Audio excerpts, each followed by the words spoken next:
Hello friends, I am back with another video. और आज बात करेंगे एचपीयू बीएड फर्स्ट सेमेस्टर के 2023 के पेपर के बारे में।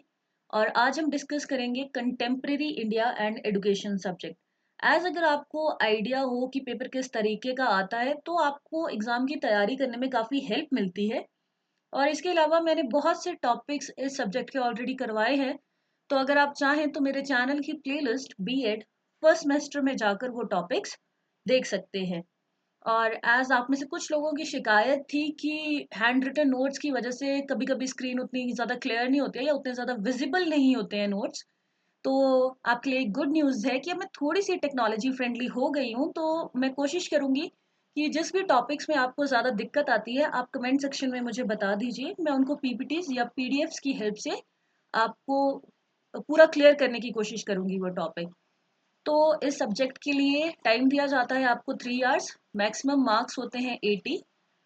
40 पेजेस की आपको शीट मिलती है जो आपको भरनी होती है।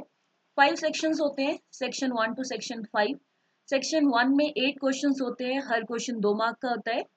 और सेक्शन सेकंड, थर्ड, फोर्थ और फिफ्थ में आपको ऑप्शन मिलता है, आपको एक क्वेश्चन करना होता है 16 मार्क्स का। और ये पेपर किस तरीके से अटेम्प्ट करना होता है ये भी मैं आपको ऑलरेडी बता चुकी हूँ। तो पिछली बार सेक्शन 1 यानी कि जो कंपल्सरी क्वेश्चंस थे वो थे right short notes on the following. और फर्स्ट क्वेश्चन था इसमें state the meaning of the word privatisation, यानी कि निजीकरण शब्द का अर्थ बताइए।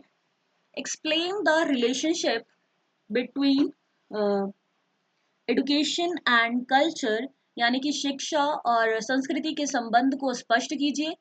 नेक्स्ट था need and importance of environmental education, पर्यावरण शिक्षा की आवश्यकता एवं महत्व के बारे में बताइए। Preamble to the Indian constitution, भारतीय संविधान की प्रस्तावना। स्कूल एंड सोसाइटी, यानी कि विद्यालय और समाज के बारे में लिखिए। Measures to increase opportunities for educational equality, यानी कि शैक्षिक समानता के अवसर बढ़ाने के उपाय।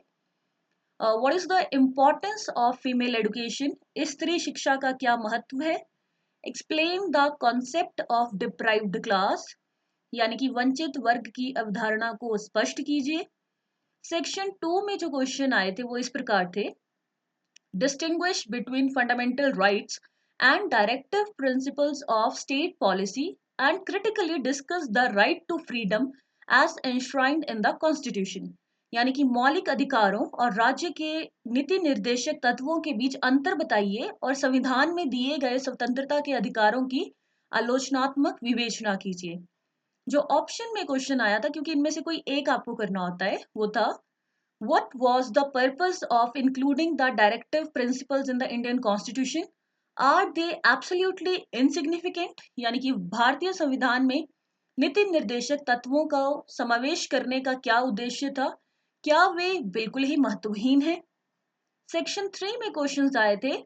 Describe the main provisions of right to education act 2009, यानी कि शिक्षा के अधिकार अधिनियम 2009 के प्रमुख प्रावधानों का वर्णन कीजिए।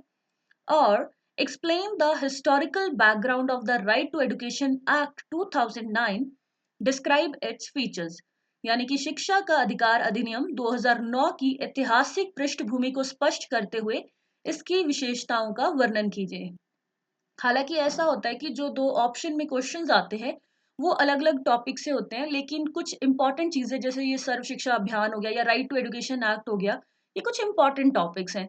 तो कभी कभी ऐसा भी हो जाता है कि सेम ही टॉपिक से दो क्वेश्चंस आ जाते हैं, तो आपको हर तरीके से तैयार रहना है।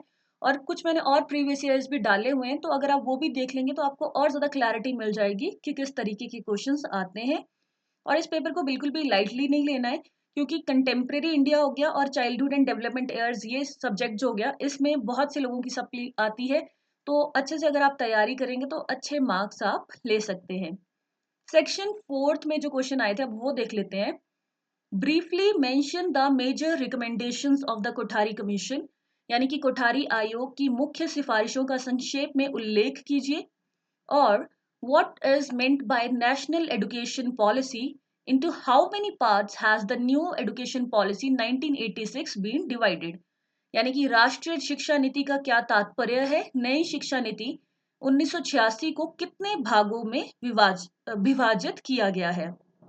सेक्शन बी यानी कि खंड बी में जो क्वेश्चन आए थे वो थे, give a general introduction to Sarva Shiksha Abhiyan and mention the achievements of this campaign, यानी कि सर्व शिक्षा अभियान का सामान्य परिचय दीजिए और इस अभियान की उपलब्धियों का उल्लेख कीजिए।